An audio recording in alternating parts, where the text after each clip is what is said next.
And good afternoon, everybody. This is Michael Filigera. I am with logicalsignals.com and also tradershelpingtraders.com. And this is the Elliott wave update for the S&P 500 future for Wednesday, May 5th, 2021. I don't have a whole lot to be adding in terms of that. The little bit larger counts are moving in the right direction, and that continues to be the case. But I want to kind of dive right into what basically has taken place here in the S&P. And I'm going to start in the 30-minute because it's got more of, you're going to be able to see more of the count. As it stands right now, I'm placing a 4 right there.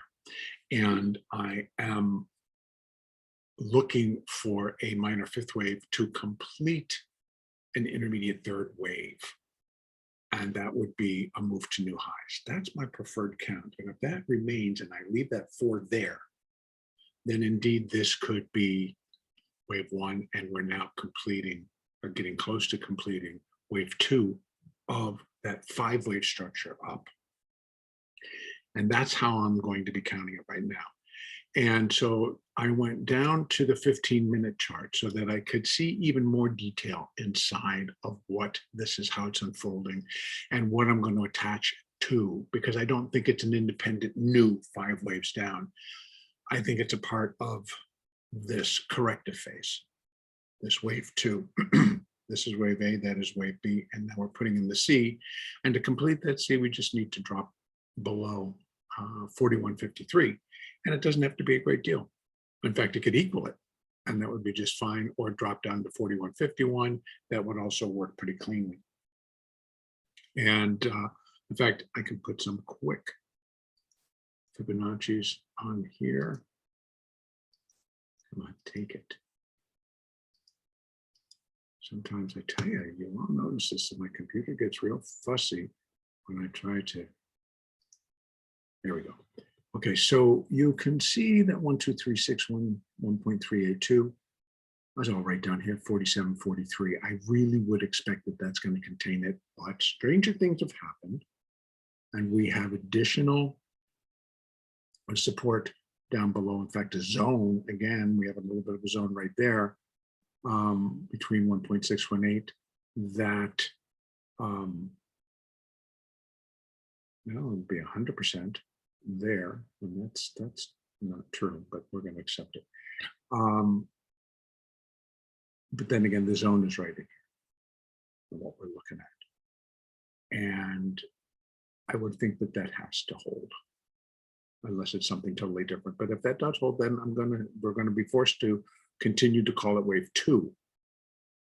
The alternate count would suggest that this first 3 waves is wave A of either a little bit larger 4th wave. If you remember, originally I had put a 3 here, and that would put us in an intermediate wave 4 correction.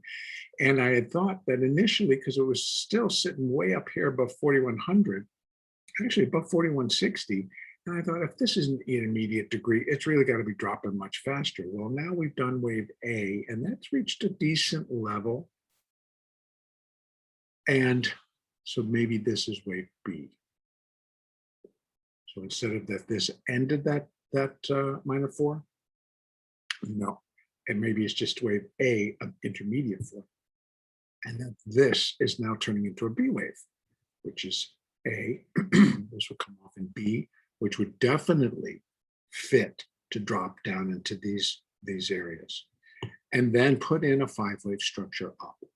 And that's why it's going to be a little bit deceiving, because if both counts are allowing for a 3-wave decline into this area followed by an additional 5-wave structure, it's going to be tricky. But this is what we have to allow.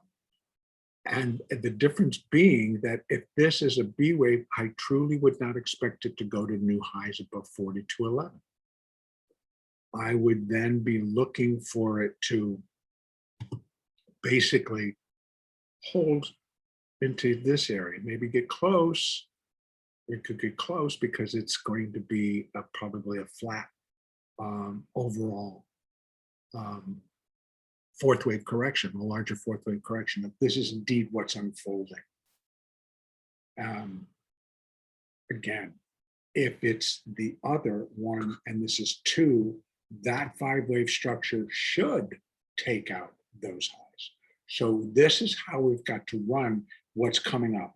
And I am laying it out now because it's going to, I don't want people to get all confused, or as we approach these, what do we want to call it? We've got to keep both alive until the market tells us. So we've got one that shouldn't break the high, with the other count would expect it to break the high and continue on up towards 42 on, 4275, 4300, 4400 to complete. And then just pull back and then run again.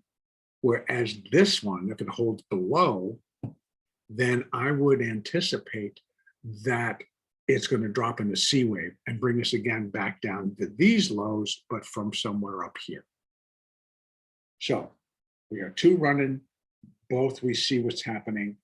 We're going to continue to use the existing Fibonacci and Elliott levels to work our way through this. We can update them as necessary, but right now they all still stand as far as what we're looking for tomorrow, and then a blast. And that blast, if they do it all in one day, it would be amazing, particularly for the S&P. But we have seen the S&P up 75 to 100 points, so anything is possible. But we're going to continue to trade in front of us. If this comes down and finishes, I would expect the rally to pick up, and I would expect it to initially start with a little bit of a flood of buy orders. So a lot of, the market's moving in, the market is buying, the market is happening, and it's just going in one direction. All of our moving averages will be in alignment. So in other words, on your 1 and 2 and 5 minute charts that you're using to intraday trade in the ES, they're going to be in alignment that they're all pointing up.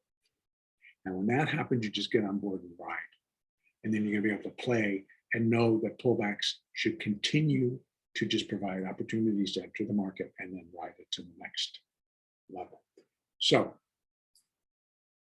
here is everything that I think that really can take place tomorrow. We're going to be looking for the lower levels. We've got our marching orders in terms of it really could stop right there, but we're going to allow it to the fact that it could come all the way back down here and still be a wave 2 or a B wave and fly from that level. Both scenarios. Once that's complete, which suggests that we move up with some speed. And that's where I'm going to leave it.